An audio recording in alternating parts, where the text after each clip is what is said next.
Hello, everyone. I'm going to starting a new series. It is Survivor South Africa. All right. I watch Survivor South Africa and Survivor Australia. I think Survivor Australia and Survivor South Africa are a little bit better than the American version because the game is a little bit more contact and a lot more exciting. There's a lot of interesting twists that they have, and some of the players, man, are some of my favorites to ever play the game. So I'm gonna be doing Survivor South Africa right now. All right. This is the first episode of season 9.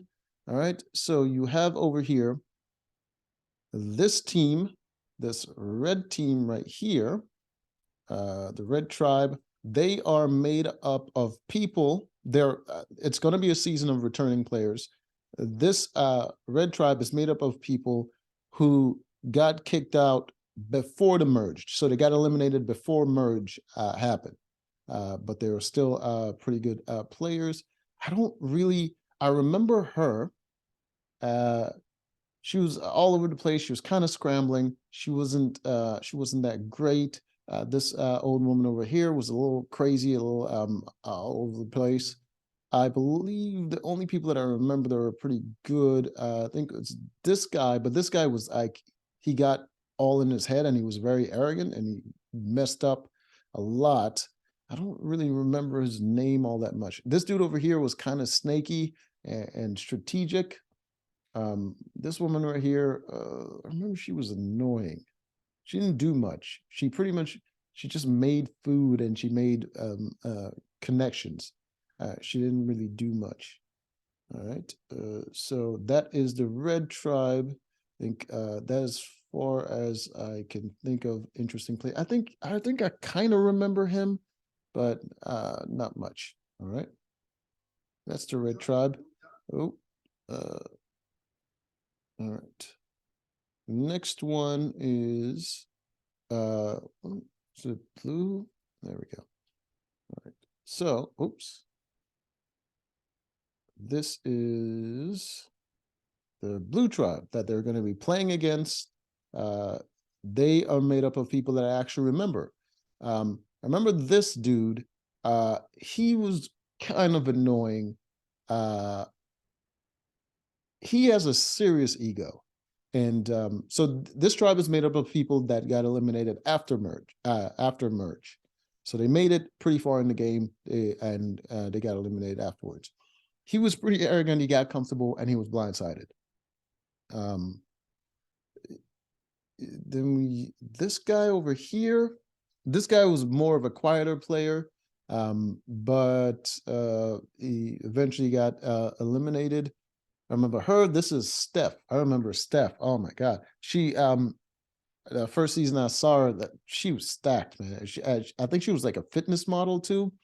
I think in this season she has an injured leg or something like that, so she's not as in good shape as she was back then. But damn, she was banging. She's still cute though, but she was banging. Previously, what season was that? I think it was like season. Was it season 8? I think it was because either season 8 or 7. So it was a recent season, but she was fine as hell. This guy, I think his name is PK. Okay, I remember his name, PK. This chick here with the what is that condition called? I can't remember, but I think her name is Miriam. Yeah, Miriam. So, but this guy, I think his name is Dante. Yeah, I remember him. Short, strong dude, very athletic. I remember him. I was rooting for him, but he ultimately got eliminated because he was too strong physically, and the tribe was worried that he would make it too far in the game, and they got rid of him. But my all-time favorite in any Survivor series I've ever seen is this guy, Chappies. This guy over here is a freaking legend in the Survivor game. And he was from season 8 too. He's a freaking absolute legend. I was so disappointed that he didn't get to win, but he got eliminated right before the freaking right before he made it to jury. Uh, he was a freaking challenge beast. He was winning so many challenges, but he just lost the last challenge and they eliminated him. Man, it was so disappointing. But he's a freaking beast. His entire tribe wanted to get rid of him. They were pissed off at him and they wanted to get rid of him, but they couldn't because he kept winning back to back, back to back. And the main reason they were mad at him was because he would sneak in the middle of the night. He would sneak off because he had a stash of food that he would hide, and he would sneak off in the middle of the night, take the pot. He also had a pot that he hid as well. Take the pot, go and cook his stash of food that he collected for himself, and cook at every single night. And he called it Chappie's Kitchen. And he would cook his own food that he stored for himself and just eat it. And eventually they found out about it and they were pissed off and they were all mad. They were like, oh, he's hiding food from the rest of us. And it was just like, it was so stupid because the rest of the tribe were lazy as shit. They would not go looking for food. They would just lay about.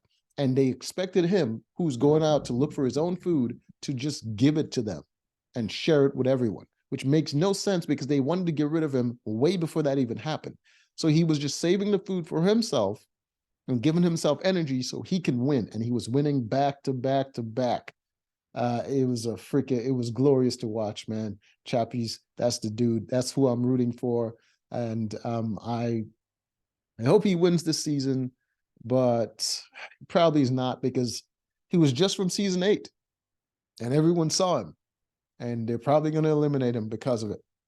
But I'm thinking the first person to maybe the closest to first to get eliminated is probably going to be, if it's not this lady over here, it's going to be him because he's way too arrogant and he's not good with people. He's just not. He seems like he's good with people, but he's just like oblivious socially in the way he's perceived. And yeah, I mean, he's cocky and confident and all that, but when it comes to like uh, perception, he's just not good at it. He's very confident, and that's not good. And then he's taking charge and he's telling people what to do. It's not good, especially in this game, and he's just not doing it right.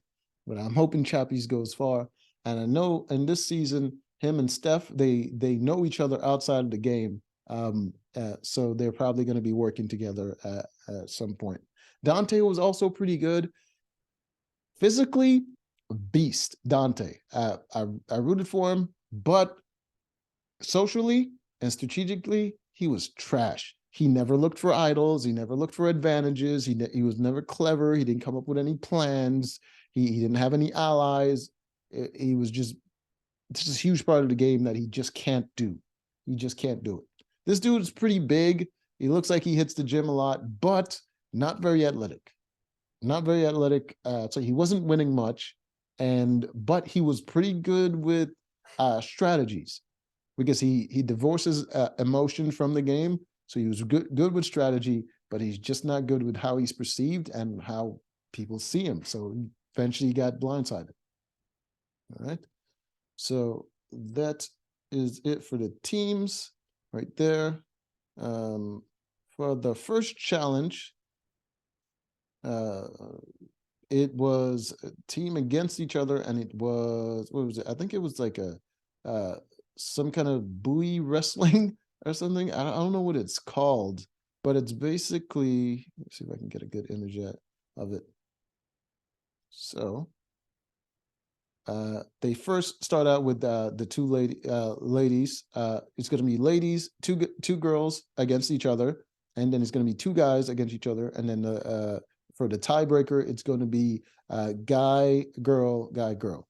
All right, so it's two girls first, and you see Steffi here. She's not as in shape as she used to be, but in this first challenge, she freaking beasted it. So what they have to do is they have to run and get the lifesaver that's at the other end of the course. See if I can get an image of See Dante with the Speedo. He was wearing the Speedo in the freaking first season. I saw him into it. He's doing it again. Shit. Uh, just them to go.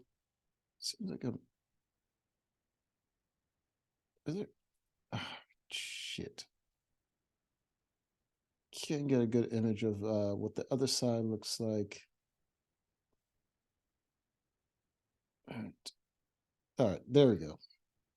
All right, so you can. Ooh. All right, so you can see with the two with the guy pairing, you can see them wrestling over the lifesaver over there. So they have to run to one end of the course through the water, grab the lifesaver, and then rush back to their starting position on their team side. All right, so they're in, like, both of them placed side by side, and they have a pole that you saw they're holding on to, and that's their team side. So they have to race to get the lifesaver at the other end, and then come back and touch the pole that their team has while holding the lifesaver. With the first one with the girl, freaking Steph, she killed it. She blazed that through uh those girls. Like, it started out, she started running, she got all the way to the lifesaver before any of the girls could even get to her. She kind of messed up because she grabbed the lifesaver and she couldn't get it off the hook, but she still had enough time to get it off the hook and blaze all the way back before those girls could even touch her. She was a beast. She's not as in shape as she used to be, but she's still a beast. And with the guys, they wrestled a little bit. They were tackling each other. Freaking, I think was it Chappies? He ran right in there and he freaking tackled the other dude right away, and you can see them just wrestling around. So that's, like I said, that's why I like this Survivor, because they go full contact, and they freaking, you know what I mean? You see that they freaking hitting each other, and they're really going for it. So it's an exciting game. All right. Let's see. Ooh. So I believe the winners was it the red team? No, no, I think it was the blue team was the winners. With the because they have the stronger girl, which is Steffi, who won that first round, and with the second round with the guys, Dante was the one that got the lifesaver, and he brought it back. So, and they're both on the same team. Steffi, Dante, and Chappies are on the same team. So which is the blue team. So they pretty much killed it. All right. So they won that challenge. I can't remember what they win. I think it was reward. Right. They won reward, which was flint, so they can make fire and cook food. All right. So you see the whole course now. So this is the girl guy pairing, and you see them running to get the lifesaver over here. They have to bring it back to their team pole in the back there. All right.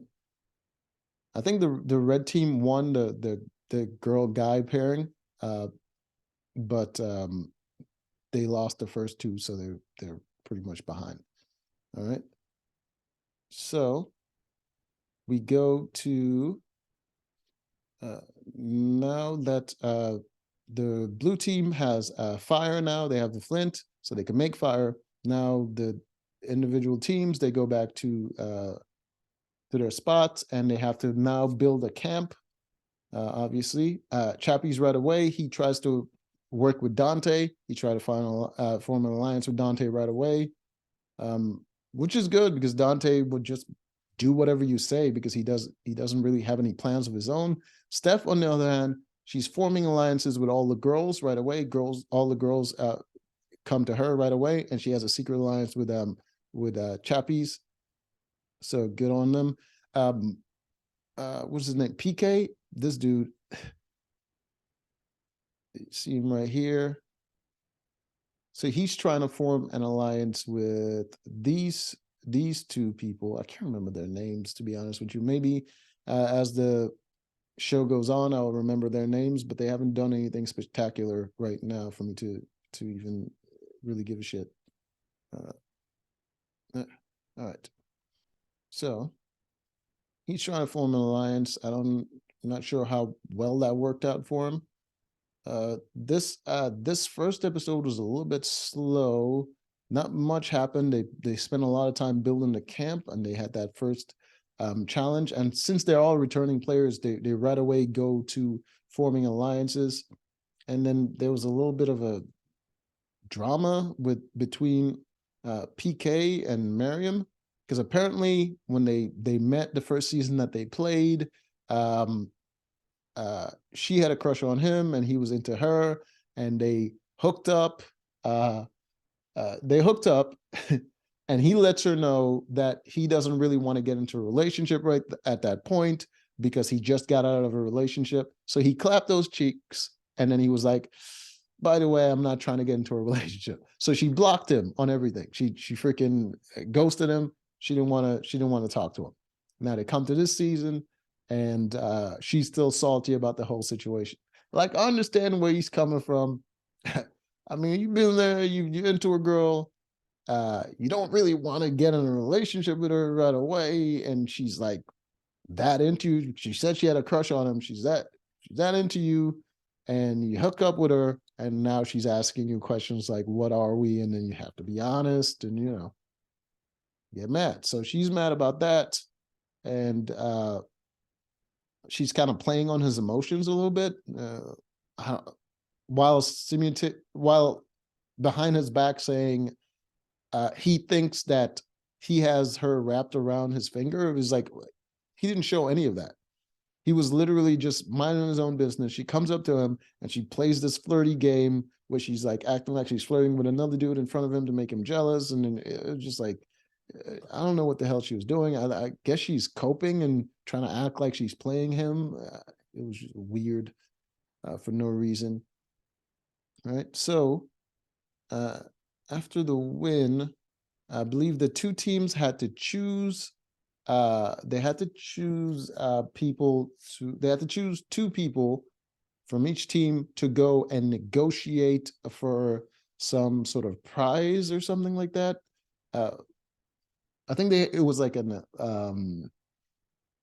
some sort of auction sort of situation where they had to now haggle with each other and see who gets what. I didn't really understand that, but like what was offered was like food and a bunch of stuff. Okay, let's see here. Get an image of it. I didn't understand why they did this part, but I think it was like just so they can give the teams food. So you got this guy was chosen and she was chosen from the red team, and then the blue team has Steph and I can't remember that guy's name, whatever his name is. So they are negotiating for food, and they have to decide who chooses first, how it's going to go. And since the blue team won, and one of the prizes that they can choose from is Flint, they already have Flint. So they know the other team wants Flint. So the other team pretends like they don't need Flint, that they already have fire. So they decide to let them go first, because they know they're already going to choose the Flint. So they decide to let the red team go first. And the first thing the red team choose is rice. They choose to get the rice right away. And it doesn't even really matter what they choose right away, because one of the things they're going to choose is Flint, and the other team doesn't need Flint. So I think there's like 3 food items. Let's say like papaya, rice, lentils, and then Flint. So the first choice from the red team was the rice. The blue team goes and they choose the lentils. Then the red team then chooses the Flint, and the blue team then gets, I think they got papaya. So they pretty much get food. I think that was the end of the negotiation. I think maybe they have more to that, because there was more prizes there. They could have got a saw and a bunch of other stuff. So I think either they only got to choose 4 things, or there's more to it. I don't know. I have to see the next episode to see, but so far I'm already excited because my favorite player out of any Survivor I've seen so far is in this. So till next time.